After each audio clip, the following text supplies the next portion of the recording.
Hola, muy buenas tardes, bienvenidos. Esto es Parihueliando con Vos, el consultorio de Telemedellín, donde conversamos, donde charlamos. Eso es Parihueliar.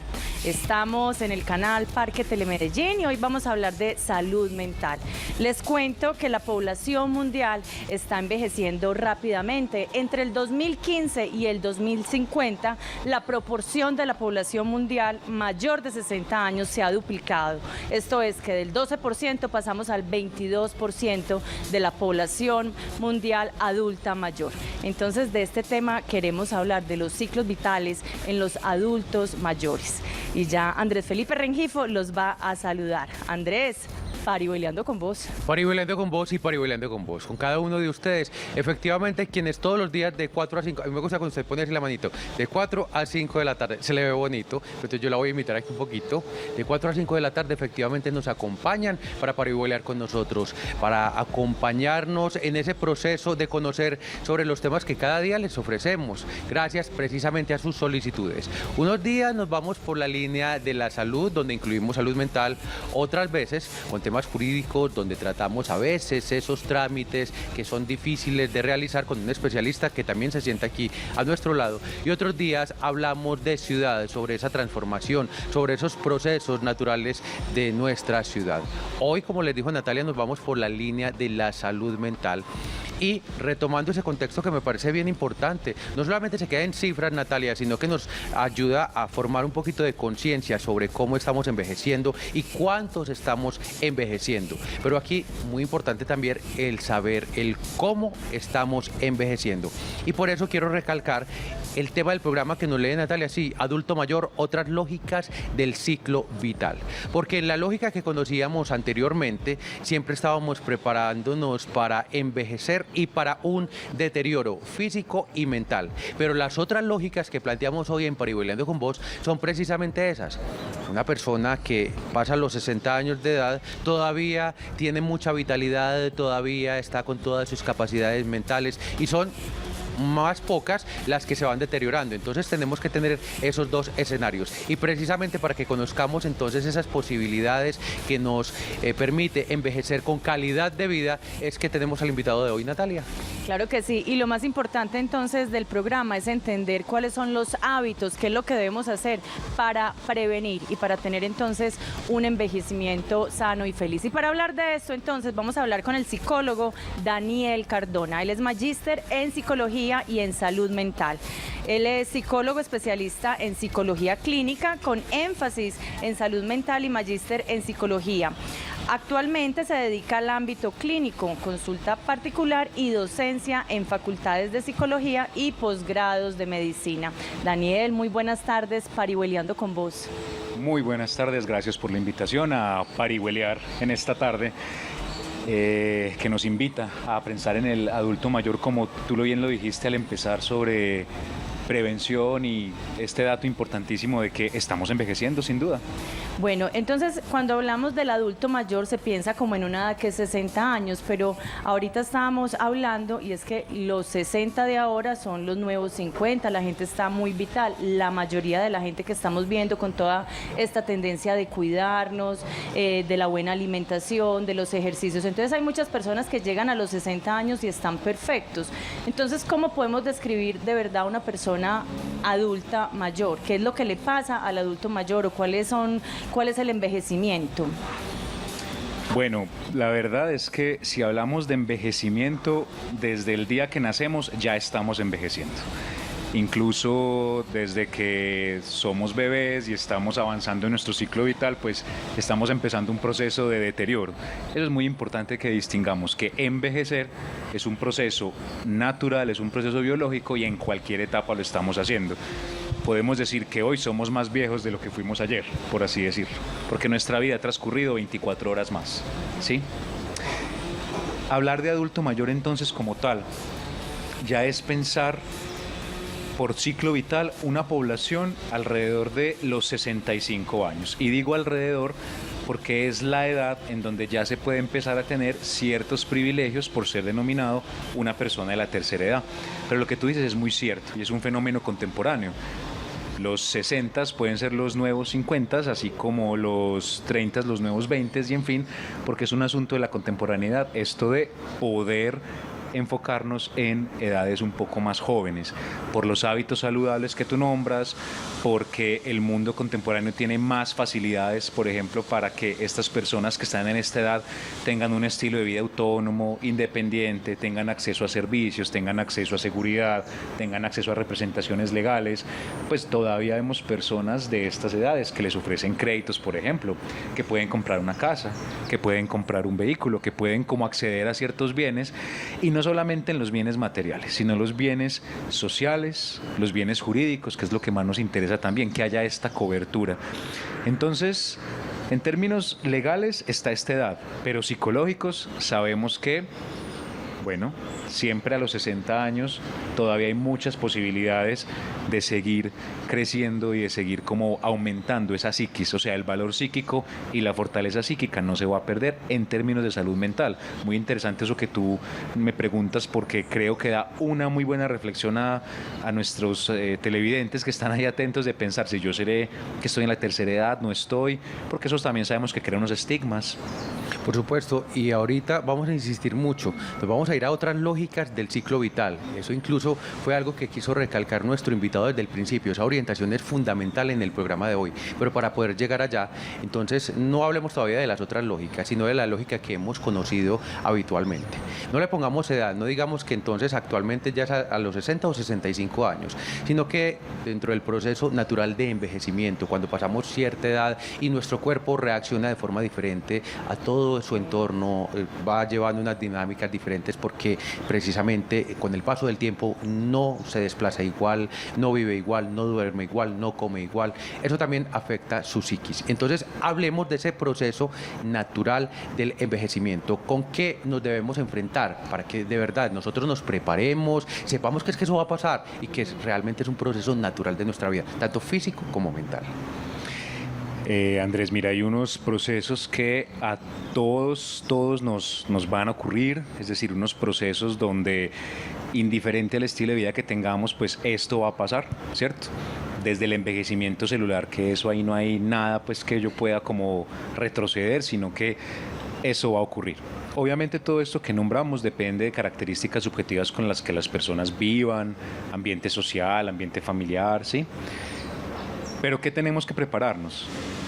Que sin duda, al menos en nuestra cultura, no es fácil llegar a un envejecimiento. No ha sido algo que nos enseñen como tan paulatinamente como si nos enseñan a ser jóvenes, como si nos enseñan a disfrutar de pronto como otras etapas de la vida. Entonces, eso es un primer asunto que en psicología nosotros lo denominamos los duelos de la etapa de la adultez mayor, que es hacerse a un cuerpo que no responde como antes, establecer unas lógicas familiares donde ya no todos van a estar juntos como antes estaban, lo que se denomina pues nido vacío, que suele ocurrir pues con mucha frecuencia. Hay también un asunto que es hasta qué punto el otro me deja de reconocer como alguien útil y me pone en otra posición, que es una posición ya de más bien retirémonos, más bien no estemos ahí como estábamos antes, sino que hagamos que la persona esté tranquila, alejada, porque ya no va a ser funcional como era antes. Alrededor de esto hay muchos chistes que en las familias se hacen, ¿sí? Pero no vamos a caer en eso, vamos a pensar entonces que son asuntos para los cuales nos toca de alguna manera prepararnos, porque psíquicamente eso va a afectar en asuntos pues como de la autopercepción, en asuntos de esa posición de buscar soluciones, esa posición de prepararnos un poco también para sentirse solo, porque envejecer incluye sí o sí ese sentimiento de soledad. Vamos a ver cómo lo prevenimos un poco. Detengámonos un poquito en ese punto que usted acaba de tocar. Una persona sale todos los días a las 6:30 de la mañana al trabajo, vuelve a las 7 de la noche a la casa, ya la movilidad no nos da para volver hasta las casas, entonces también almorzamos en el trabajo. todo se nos vuelve, es la vida alrededor del trabajo. Y llega un momento y le dicen a uno, bueno, te jubilaste, chao, para la casa. Y entonces ese chao para la casa debe ser muy duro. Entonces, ¿qué es lo que pasa en la psiquis? ¿Cuál es como el trastorno que se puede disparar? ¿Cuál es el trastorno? Y ahorita vemos entonces cómo prevenirlos. Mira, y hay algo interesante y es, sin darnos cuenta, y las personas les cuesta nombrarlo, empezamos a ver como unos rasgos que tienen que ver con esa depresión por sentirse inútil. Y uso la palabra porque así es como se nombra, ¿cierto? Más allá, digamos, del trastorno per se o de una situación que tenga que ver con algo patológico, hay una sensación de eso, se cortó de un momento a otro esa preparación que estábamos teniendo, esa forma de ser útil a la sociedad, ese asunto laboral. Y aunque hay muchas formas de prepararse para una jubilación, nunca van a ser completas, porque la persona se las ve con asuntos al interior de su hogar que antes no conocía y que le son ajenos. ¿Cuántas parejas, y esto ocurre que uno pensaría que no, hay parejas que al momento de la jubilación se separan, porque no se soportan entre ellas, porque toda la vida vivieron, pero resulta que se dan cuenta que ya no se soportan porque están juntas todo el tiempo. Y no es tanto un asunto de que la pareja es disfuncional, no es eso, sino que esa novedad se incluye ahí y se vuelve algo insoportable. Y como en la sociedad ese recurso no se ha utilizado tanto de preparémonos para el envejecimiento, entonces desconocemos que tenemos unas capacidades, que tenemos también unas capacidades para fortalecer y que pensamos que nuestro destino es quedarnos ahí quietos en la casa, pues y todo lo demás. Eso es algo que nos tocaría como romper y lo estamos haciendo desde la psicología. Le estamos diciendo a las personas, es que su vida laboral haya terminado por un ciclo social no quiere decir que su vida anímica haya terminado. Hay muchas cosas que se pueden hacer. ¿Qué estamos haciendo ahora en consulta? Y es muy interesante, con las personas desde los 40 años aproximadamente, estamos hablando y lanzando la pregunta: ¿usted ha pensado qué hobby va a tener? ¿Usted ha pensado cuando llegue la jubilación qué quisiera hacer? ¿Usted ha pensado de pronto que de aquí a 20 años hay algo nuevo en su vida que usted quisiera como desarrollar? Porque se nos ha puesto como esa posición de los niños y los adolescentes son esponjitas y deben como tenerlo todo y deben dedicarse a muchas actividades para su futuro. Pero nosotros ahora en la adultez joven, te estoy hablando de los 30 a los 40, 45 años, que es una persona muy joven, todavía se pueden hacer cosas para nuestra vejez. O sea, el mensaje de esto también es: nunca es tarde. Nunca es tarde para poder encontrarnos con esto. Y en la jubilación nos encontramos de frente con eso, que hay personas que están, qué pena la expresión, pero están encartadas un poquito con vivir tranquilos por el mismo ajetreo que trae la vida cotidiana y el estrés contemporáneo, del cual pues no nos hemos zafado todavía. Bueno, Daniel, yo le quiero hacer una propuesta porque aquí nosotros nos miramos y siempre estamos en contacto, Natalia y yo, y coincidimos en algo. Queremos extender un poquito más sobre esas preguntas que nos debemos realizar cuando todavía estamos en una edad media, donde todavía podemos proyectar muchas cosas para el adulto mayor. Entonces vamos a hacer una cosa. Ahorita vamos a empezar a desglosar pregunta por pregunta. Ayúdenos a prepararnos, porque lo decía Natalia, generalmente estamos preparándonos físicamente y otras veces hacemos algunas prácticas que obviamente inciden en nuestro proceso mental, pero este proceso tan particular de preguntarnos, de prepararnos, bueno, es que lo voy a tratar de tal manera, voy a pensar qué puedo hacer, qué no quiero hacer, incluso plantear qué me gusta y qué no me gusta para ser adulto mayor. Entonces, eso lo planteamos en un momentico. Natalia, ¿quiere que empecemos a desarrollarlo o lo vamos a dejar para después de unos mensajes? ¿Usted cómo le parece mejor? Yo no sé exactamente cómo estamos de tiempo. No, podemos entonces empezar contestando si tenemos 40, 45 años, qué es lo que usted está haciendo en sus prácticas clínicas. Y ahorita, bueno, ya una persona que está jubilada, ¿qué puede hacer para combatir la depresión? Porque de eso estamos hablando en este momento. Tenemos un minutico. Por supuesto, yo hago en consulta un ejercicio que son 5 preguntas, que si quieren los que nos vean pueden anotarlas por ahí si los ven útiles. La primera es: ¿cuáles son las características de mi personalidad? ¿Qué asuntos de mi personalidad siempre están ahí? Y nos vamos a dar cuenta que desde chiquitos hasta la tercera edad somos igualitos. Ya veremos por qué. Segundo, qué actividades tengo yo que me representen. No las que yo haga para trabajar y para servirle a la comunidad, sino que me representen. O sea, que yo no tenga que hacerlas porque me obligan, sino que es mi deseo. Y ahí va desde una actividad deportiva hasta hacer teatro, hasta leer, hasta viajar. ¿Sí? Todo esto. La tercera, ¿con qué personas se imagina usted en los próximos 20 años? Esa pregunta es difícil, porque no sabemos quiénes van a estar en los 20 años. Acá creo que no estamos cerca de los 60 todavía y aún así nos cuesta pensar con quién vamos a estar mañana. Ahora pensarlo en 20 años es difícil, pero para un efecto clínico tiene su importancia. Esa es la que siempre se responde a lo último. Incluso Andrés. aquí tendría cabida no pensar solamente en qué personas, sino en qué tipo de personas también, porque eso influye mucho. Uno saber qué, de pronto depurar qué clase de relaciones tiene, cómo se relaciona con otras personas. Muy Pero bien, ya sí. le vi a usted la cara que no va a responder todavía, ¿cierto? Que lo vamos a dejar en pausa un momentico, Claro que sí. psicólogo, pero nos quedamos entonces ya con esa pregunta. Les vamos a dar un minutico para que piensen de verdad qué es lo que les gusta, qué hobby les gusta hacer y empezarse a preparar para la jubilación. Y los que ya están jubilados lo vamos a ver más adelante en Parihueliando con Vos, porque estamos hablando del adulto mayor, otras lógicas del ciclo vital. Ya volvemos después de este corte de mensajes institucionales. Estás viendo Parihueliando con Vos.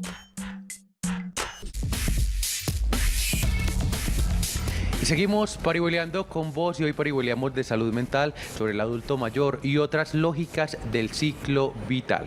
Y eso lo hacemos con Daniel Cardona, él es magíster en psicología y salud mental.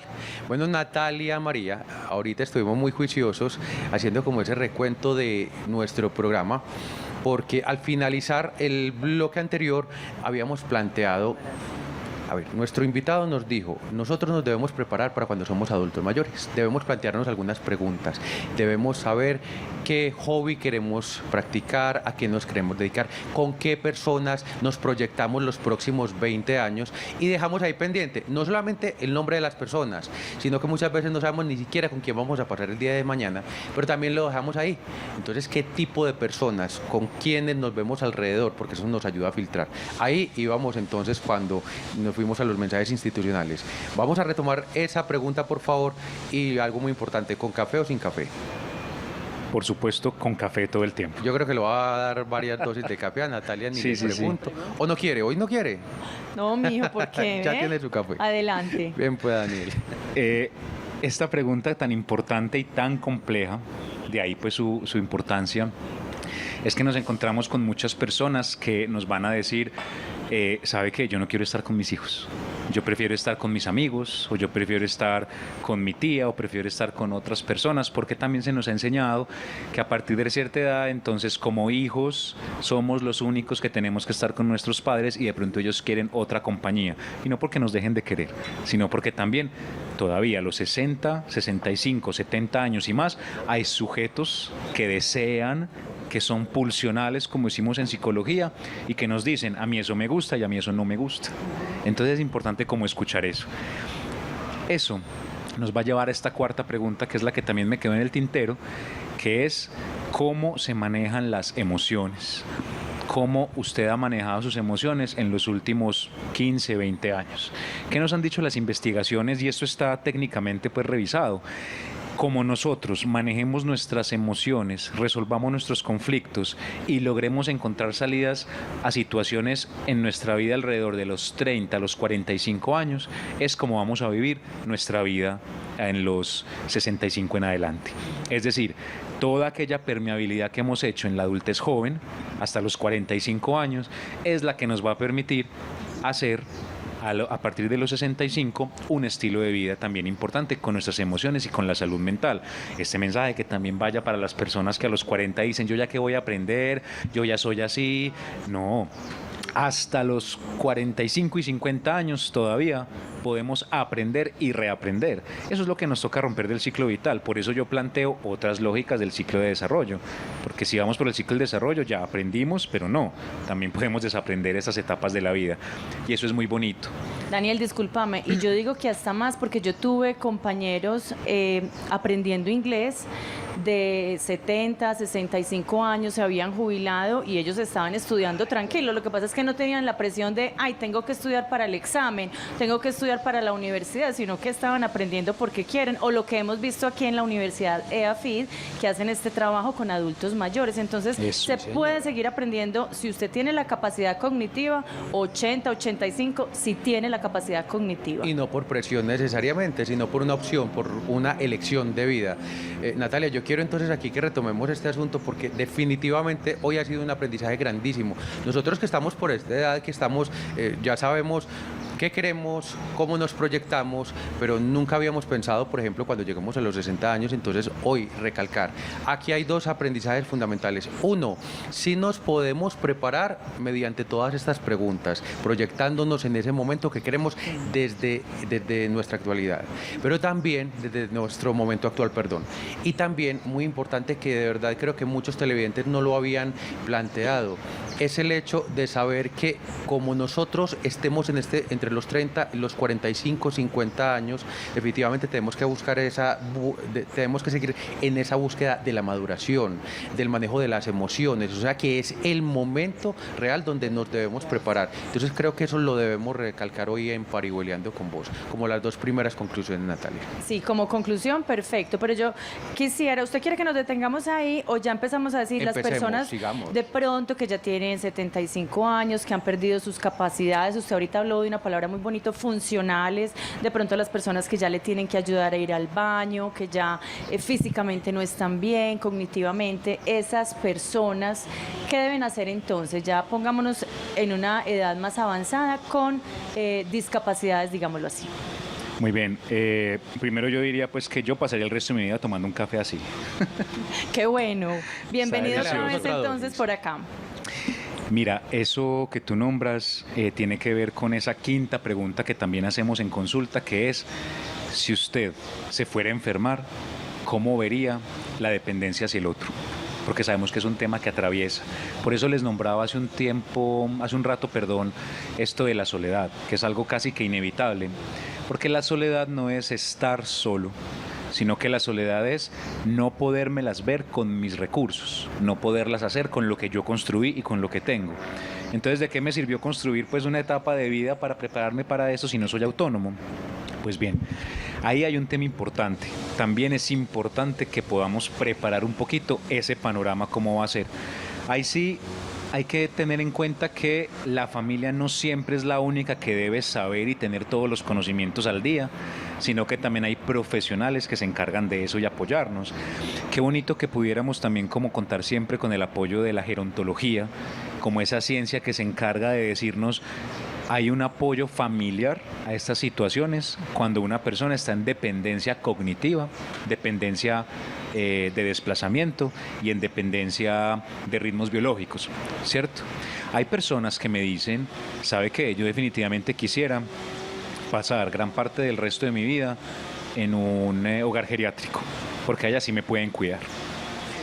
La familia es la familia.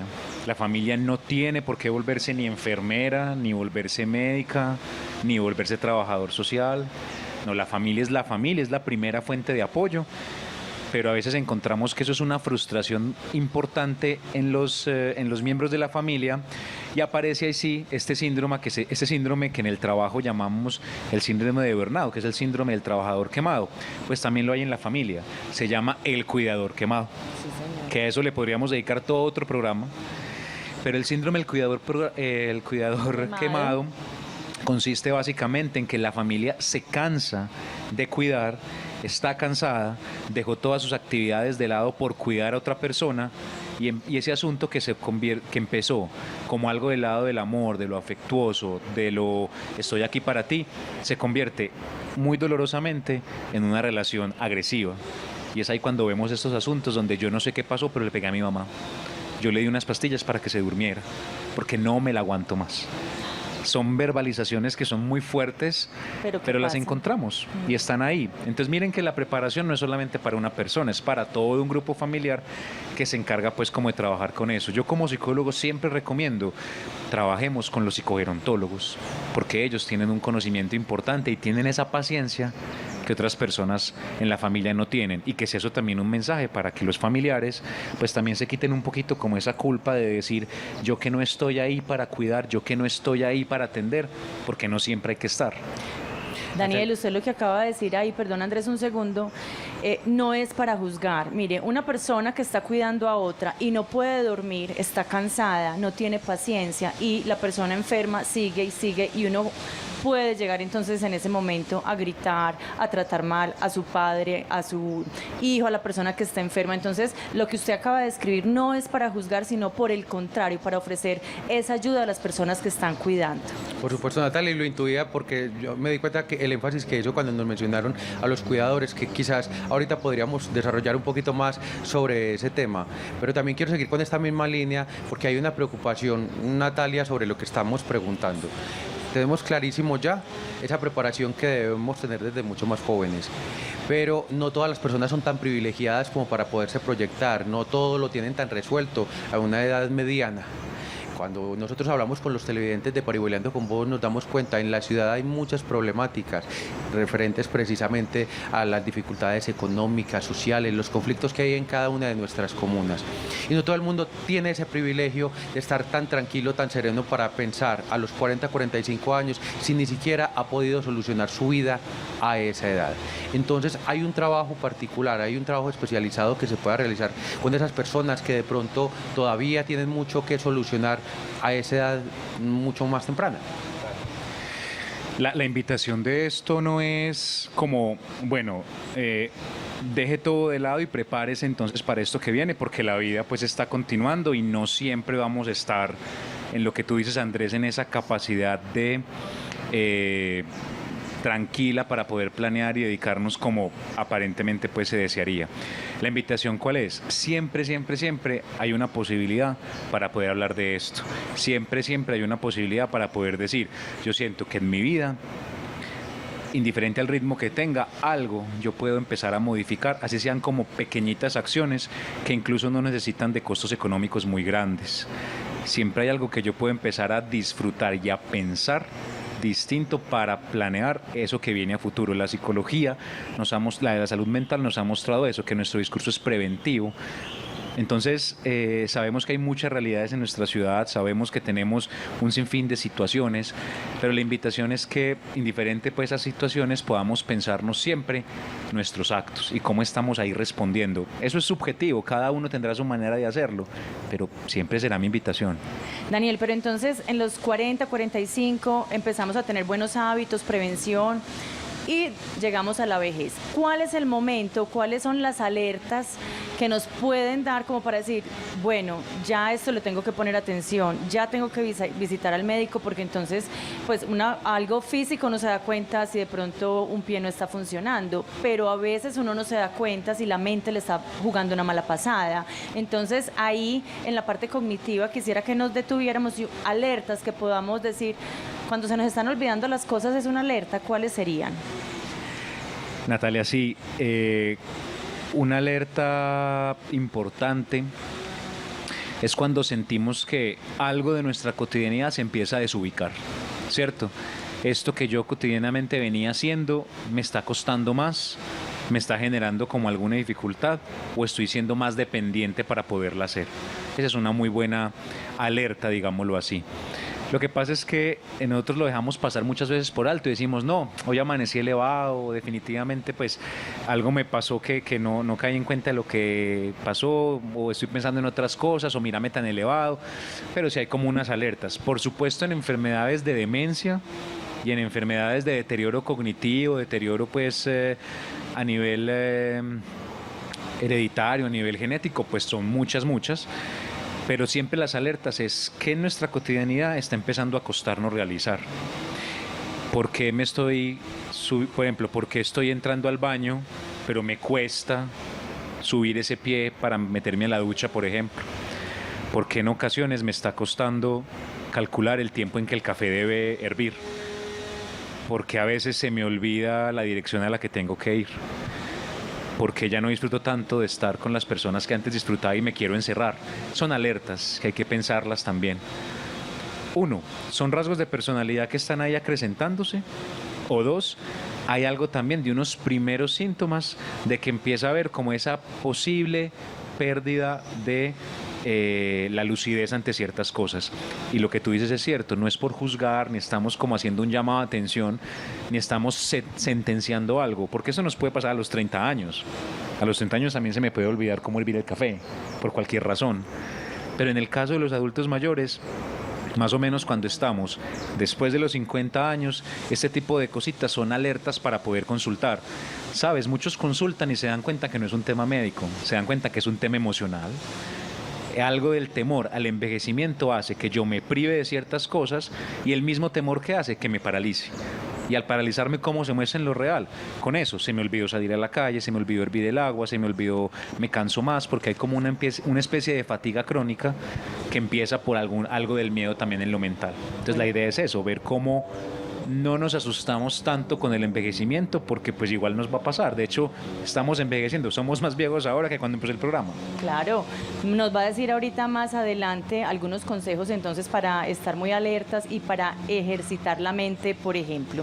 Seguimos Buena hablando alternativa. entonces del adulto mayor, otras lógicas del ciclo vital, con Daniel Cardona, psicólogo. Seguimos parihueliando con vos y ya volvemos después de este corte de mensajes institucionales. Estás viendo Parihueliando con Vos.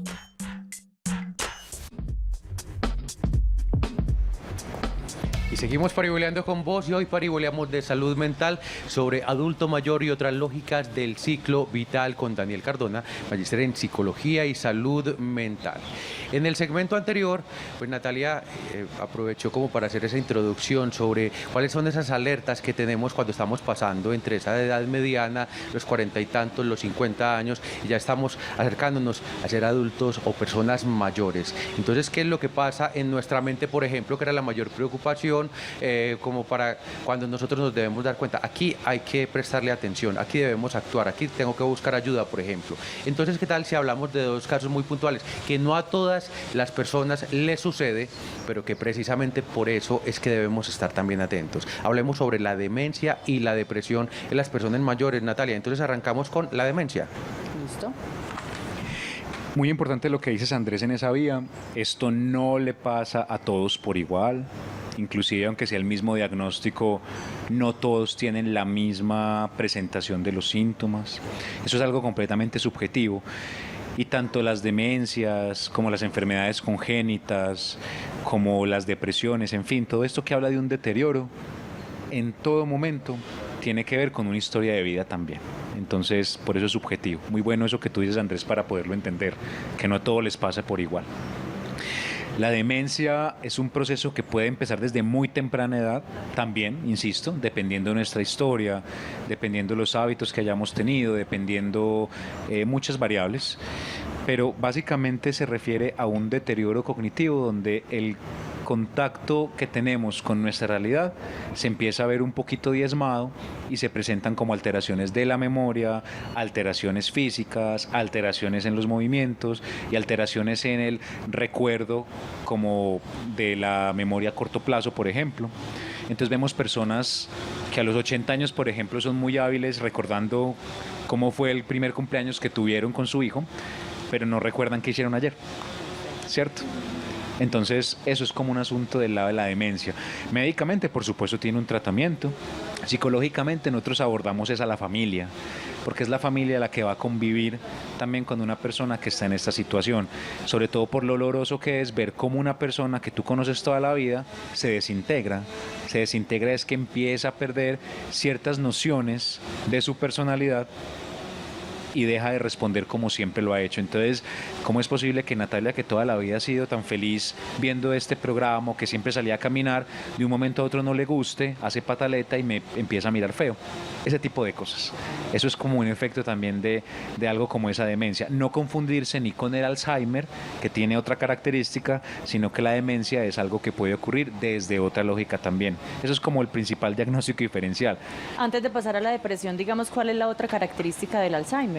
El Alzheimer lo que tiene es que es un asunto que sí parte del hereditario. La demencia no necesariamente tiene que estar amarrada a un asunto pues tan hereditario, sino que la demencia empieza a tener unas características que son propias de un deterioro, y la demencia puede tener también unas etapas anteriores. Por ejemplo, hay personas que a los 40 años tuvieron, por ejemplo, una pérdida repentina de desubicación temporoespacial.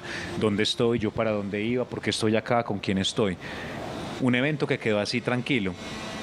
Pero de pronto a los 15 años empieza a ser progresivo ese tipo de eventos, ¿cierto? No estamos alarmando, porque insisto, esto es subjetivo, a cada persona le ocurre diferente, pero sí es importante como ver eso, ya que me preguntas pues como la diferencia.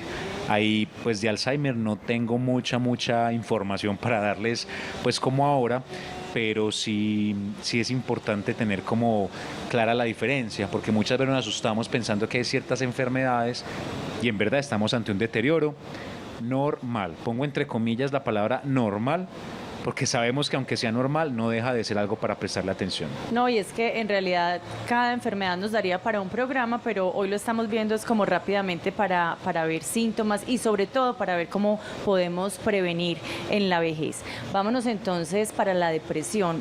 ¿Cuándo sabemos que estamos deprimidos? Porque yo creo que llega la depresión y ni nos damos cuenta, simplemente de pronto decimos que tenemos pereza o estamos cansados. Entonces, ¿cómo es que llega la depresión? Bueno, mira, ahí sí hay que hacer una claridad muy importante, y nos daría otro programa también, pero la depresión es la enfermedad del siglo XXI.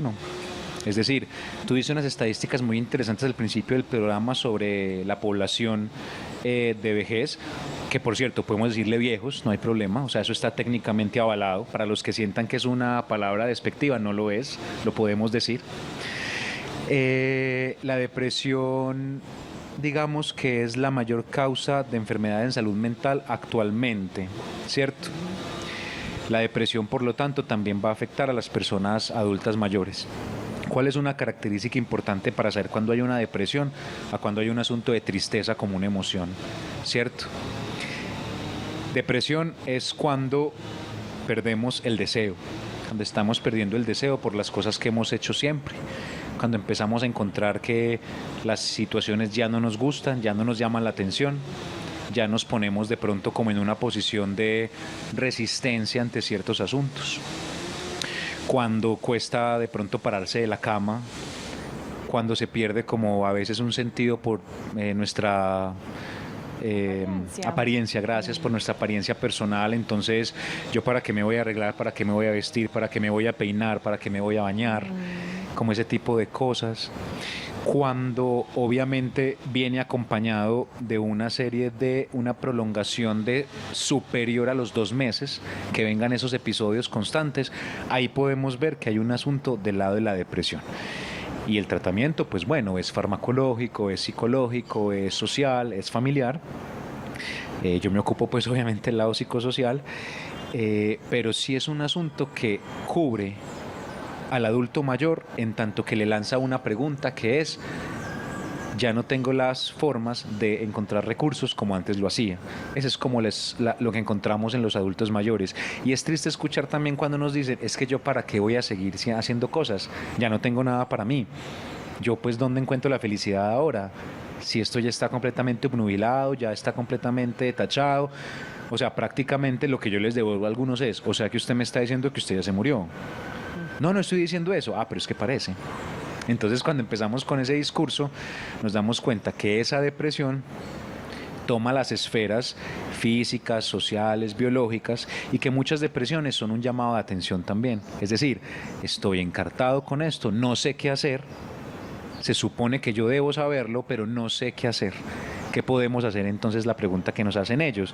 Y siempre, vuelvo, insisto, podemos encontrar en esas preguntitas que yo les hice ahorita asuntos que nos transmiten al pasado y dicen: ah, pero espérate, si yo toda la vida fui así, de pronto algo de eso puedo recuperar ahora. ¿Cómo lo puedo recuperar? Eso es lo que nos toca pensar y apostarle. Sí, señor, señora, pensemos usted, cuando usted me cuenta que era tan feliz, ¿qué de eso podemos recuperar ahora? Y ahí empezamos pues un proceso de trabajo pues muy interesante, que no va a combatir la depresión porque, como te digo, es un tratamiento que requiere una mirada holística, pero sí podemos empezar a que ellos piensen otras lógicas también de qué está pasando pues como con mi vida y que la vida no ha acabado. Pero eso pasa en cualquier etapa de la vida, no solamente en el adulto mayor, solo que en el adulto mayor sí vemos un índice de crecimiento en esto, porque viene acompañado por lo que he estado nombrando, por la soledad y como por ese desazón y como por sentirse desahuciados. La idea es que podamos decirle, no está desahuciado, ¿sí? Sé que hay dinámicas difíciles, hay situaciones en la ciudad que hemos visto muy dolorosas donde sí hay un desamparo por completo, pero la idea es que vayamos evitando llegar a esos asuntos, como este fin de semana un programa que vi por ahí en la televisión nacional de maltrato al adulto mayor, muy doloroso. Sí, señor. Muy doloroso, y yo pensaba para Parihueliando, entonces, cómo transmitimos un pequeñito mensaje de que esas cosas cada vez se vean menos, y eso es preventivo. Daniel, aquí creo que tenemos un amplio contexto sobre la depresión, pero también cómo podríamos establecer un poquito la diferencia y ya empecemos a pasar al otro tema de las crisis existenciales. Esas crisis, en primer lugar, ¿qué son esas crisis? ¿Realmente se dan solamente en una etapa de la vida? ¿Qué relación tienen o no con una depresión? Para que establezcamos esta diferencia, por favor. ¿Qué es una crisis? ¿Qué es una crisis? Empecemos por eso. Claro que sí. Una crisis es toda situación que se presente donde yo no la pude advertir, donde yo no puedo dar cuenta de ello y a la cual no me puedo resistir. O sea, es algo que ocurre y que está ahí y que no se puede prevenir, ¿cierto? Desde un desastre natural hasta la crisis de, valga la pena el tema, la tercera edad, por ejemplo, ¿cierto? No podemos evitarla, eso va a estar ahí, eso es una crisis. ¿Y hay diferentes clases de crisis? Claro, hay crisis que son situacionales y hay crisis que son del desarrollo. Una crisis de la tercera edad, por ejemplo, es del desarrollo. La crisis de la entrada a la universidad es del desarrollo. La crisis de la adolescencia son del desarrollo, porque son crisis que van a ocurrir por nuestro ciclo vital. Según cada etapa de nuestra vida. Cada etapa de nuestra vida traerá unas crisis. El niño que pasa una adolescencia entra en crisis porque tiene que renunciar a ser niño para ser adolescente. Eso lo podríamos definir como un proceso de adaptación, precisamente una resistencia. Exactamente. Al proceso natural. Porque la lógica de las crisis es que las crisis traen siempre un final de adaptación. Es decir, como es algo que no podemos resistirnos, siempre nos traerá algo adaptativo. O sea, siempre salimos mejor de cómo entramos. Eso le iba a decir. Muchas personas dicen que una crisis es la oportunidad, es una oportunidad. En vez de verlo como algo negativo, es algo positivo, porque de ahí deben salir cosas muy buenas. Entonces, cuando uno se da cuenta, uy, estoy haciendo un cambio, ay, aquí está pasando algo, estoy en crisis, digamos que nos damos cuenta, ¿qué debe hacer uno? Sí, son cambios, son oportunidades a un costo muy doloroso a veces, porque el traspaso de la crisis no sabemos qué pueda pasar ahí, pero sí, la resolución suele ser positiva, casi siempre, de cualquier crisis. Pensemos en una crisis económica, ¿sí? O sea, la entrada, la transmisión es muy dolorosa, pero la salida es mucho más fácil. Entonces hay una crisis del desarrollo y otra crisis que son las crisis situacionales, que ya es una crisis que yo no estaba contemplando y que vino de un momento a otro sin yo pensarlo. Por ejemplo, en este momento yo llego a mi casa y me dicen que un familiar querido se murió en un accidente de tránsito. Eso es un asunto que yo no contemplaba y que por mi ciclo de vida yo no me lo esperaba. Eso tiene otro manejo a una crisis situacional, ¿cierto? Ahí entraría, por ejemplo, una crisis económica. Por ejemplo, ¿sí? Sí, que eso genera tantas rupturas y tantas cosas. Exactamente, ahí entraría una crisis económica, por ejemplo. No es que siempre se va a presentar en una etapa de la vida, es como para establecer la diferencia. Exactamente, entonces, retomando muy rápidamente, la crisis del desarrollo, aquellas que corresponden a las etapas del ciclo de la vida y que todos vamos a vivir, de la infancia a la adolescencia, en la adultez, en la tercera edad, en la crisis de estudiar, ¿sí? Por ejemplo, la crisis del matrimonio no es una crisis del ciclo de vida, porque no todas las personas atraviesan la famosa crisis del matrimonio, ¿sí? O la crisis de los 30, no todas las personas que llegamos a los 30, pues vamos a tener este tipo de crisis, como se describe a nivel psicosocial como tal, ¿cierto? Entonces, por eso esa es la diferencia. Pero crisis, todos tenemos crisis en la vida. O sea, hay una crisis también en la etapa de la jubilación, y hablemos ahorita entonces de la crisis, no de la persona que se jubila, sino de tantas personas que de pronto están en la casa, mamás que están en la casa y sí se van los hijos, pero no tenían un trabajo al que ir. Podemos ver estas dos miradas de las crisis existenciales en los adultos mayores. Estamos hablando del adulto mayor, otras lógicas básicas del ciclo vital. Estamos hablando con Daniel Cardona y estamos parihueliando con vos y ya volvemos después de este corte de mensajes institucionales.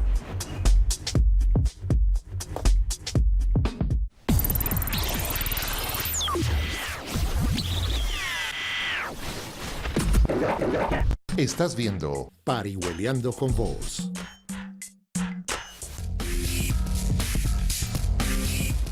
Seguimos parihueleando con vos y hoy parihueleamos de salud mental sobre el adulto mayor, otras lógicas del ciclo vital con Daniel Cardona, magíster en psicología y salud mental.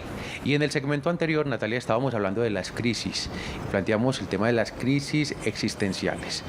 Y dentro del programa pues nos hemos proyectado mucho a esas personas que toda la vida han trabajado, llegan en un momento de jubilación y se van para la casa.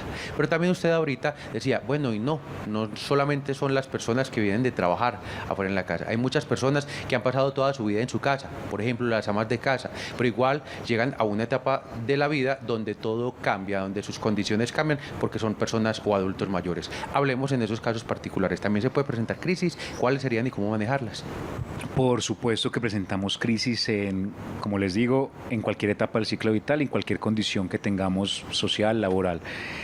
Miren, es muy interesante porque las crisis existenciales precisamente se presentan en contextos cotidianos nuestros que siempre hemos sabido manejar y por eso empieza a ser una crisis. Me explico. Las crisis existenciales, ¿por qué tienen ese nombre? Porque precisamente es vernoslas con la construcción de nuestra propia existencia, de nuestra propia vida, de lo que hemos construido, de lo que tenemos claro. Todo eso se nos revuelca y nos pone como, uy, entonces todo eso que yo construí ya no lo tengo. Por eso es una crisis existencial, porque se mete con mi existencia, con lo que yo más certero tengo y con aquello que de una u otra manera ya no me deja pues como operar. Por eso es una crisis existencial, porque se mete con el sentimiento de desahogo, de desauxilio, de soledad, de desamparo que yo tengo, pero en verdad es una evaluación con la propia vida. Y la evaluación dice, por alguna razón, yo de acá no puedo pasar, yo de acá me trunqué, yo pensé que tenía esto resuelto, pero no lo tengo resuelto. Eso es una crisis existencial directamente. Bueno, ya hay muchas formas de trabajarla, de abordarla con varios discursos, pero ¿cuáles se presentan? Sería, por ejemplo, en el caso que Andrés nos plantea, por ejemplo, una persona ama de casa en su casa, ¿cierto? O una persona que siempre ha estado en su casa pues como trabajando y que ha estado pues ahí. Una crisis existencial puede ser, yo no crié a mis hijos como yo quise haberlo hecho, ¿cierto? O una crisis existencial puede ser, yo me dediqué 40 años a hacer esto, pero me di cuenta que eso no me llena. Yo me di cuenta que después de 40 años de estar en esta posición, yo definitivamente no la quería, o que me la pusieron a hacer, o que fue como una vinculación externa, ¿sí? O sea, yo no quise dedicarme a esto, pero lo hice. Es una crisis existencial. ¿Qué hacemos con las personas? Retomamos estas verbalizaciones y nos damos cuenta, o las ponemos a elaborar, ¿qué es entonces la situación que a usted le detonó esta crisis? Porque es posible que usted haya estado esos 40 años trabajando en algo, pero usted también lo decidió por alguna razón. Hay algo de eso que se detona, que está muy inconsciente, que pone al sujeto en ese malestar.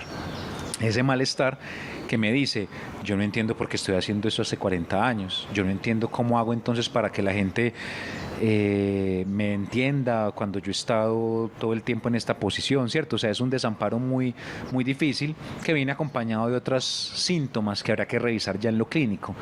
Pero básicamente en ese asunto, Andrés, la manera de manejarlo es poder hacer con la persona una construcción de proyecto de vida y decirle, bueno, si usted tiene 40 años en que esto dejó de gustarle o que lleva haciéndolo pero ya no le interesa, pensemos si hay algo más que se puede hacer o definitivamente no hay nada que se pueda hacer. Y esto cubre a cualquier persona de cualquier condición. Me explico, esto no tiene que ser un asunto de usted tiene que invertir tanto dinero, usted tiene que tener cierta posición, para nada, esto lo podemos hacer todos. Esas preguntas que yo les dije, que digamos ahí les comparto pues mi secreto, lo podemos aplicar y ponerlo a conversar. Qué bueno que en la familia, si nos animamos, los televidentes que están ahí, pues de alguna manera como que también hagan esas preguntas en casa y las compartan en un almuerzo a ver qué sale, porque nos damos cuenta que uno dice, ¿cómo? ¿Mi mamá pensaba eso? Yo pensé que ella tenía ya construido eso y mira que no. y nos plantea otras lógicas, que es finalmente lo que hemos estado hablando en el transcurso del programa. ¿Con qué lógicas entendemos al adulto mayor? Y por supuesto, son las lógicas de la subjetividad y las lógicas de que, miren que en ningún momento hemos hablado ni de deterioro, ni de envejecimiento pues crónico, ni de personas que dejan de ser útiles. No, hemos estado hablando de asuntos que en cualquier momento de nuestras vidas nos podemos identificar o nos puede pasar, a los 20, a los 30, a los 40. Eso es lo bonito y por eso me gusta tanto hablar del adulto mayor y trabajar con ellos, porque es un recuento de la vida. No es la vida que se parte. Daniel, entonces me voy a poner en los zapatos de los televidentes y nos quedan ya muy pocos minutos, 2 minutos para que usted concluya y les diga a ellos si está en un momento de crisis. Usted ya dijo hablar con la familia, pero ¿qué otro consejo o qué otro mensaje le puede dar a esas personas que lo necesitan en este momento y que de pronto no pueden ir a su consulta? Por supuesto, es muy importante que estas personas que están atravesando esto, primero se hagan como la pregunta de ¿qué puede estar pasando? Que identifiquemos qué es lo que pasa, o sea, ser muy sensatos con nuestras emociones. Si en verdad estamos ante algo insoportable, digamos que es lo insoportable. Y recuerden, no siempre tiene que ser la familia la que esté ahí completamente. Puede ser un amigo, puede ser un vecino, puede ser el padre de la iglesia, puede ser, no sé, las personas que tengamos cerca, pero siempre buscar un espacio para que alguien nos pueda como escuchar. Yo siempre digo, respirar primero y de ahí en adelante hablar qué es eso que nos molesta y con quién lo podemos decir. Busquemos personas de confianza, siempre ampliemos nuestra red social. Estamos en una contemporaneidad donde cada vez angustia más estar frente a frente con el otro. Creo que es importante tratar de buscar como esos espacios y decir, ve, yo estoy angustiado por esto, no me soporto esto, no quiero esto. Y sí, se puede cambiar asuntos del estilo de vida a cualquier edad. Hemos encontrado personas de 80 años que por primera vez en su vida empiezan a hacer deporte y les funciona. Daniel Cardona, magíster en Psicología y Salud Mental, nuestra gratitud de verdad por llegarles a los televidentes. Creo que hoy quedamos con unas importantes conclusiones y sobre todo con reflexiones también que nos van a marcar la vida para prepararnos para ser adultos mayores. Natalie, despida usted, por favor. 2 frasecitas muy rápido. Primero, prevenir. Como vivamos la vida, tendremos nuestra vejez, digámoslo así. Y también un abrazo muy, muy grande para todos nuestros viejos, todo nuestro amor. Y a todas las personas que los acompañan, pues hay que darle también mucho, mucho amor a ellos. Y eso también es lo que pretendemos a veces en Parihueliando con Vos. Muchas gracias por estar parihueliando con nosotros y como siempre los dejamos con nuestra programación. Quédese en Telemedellín.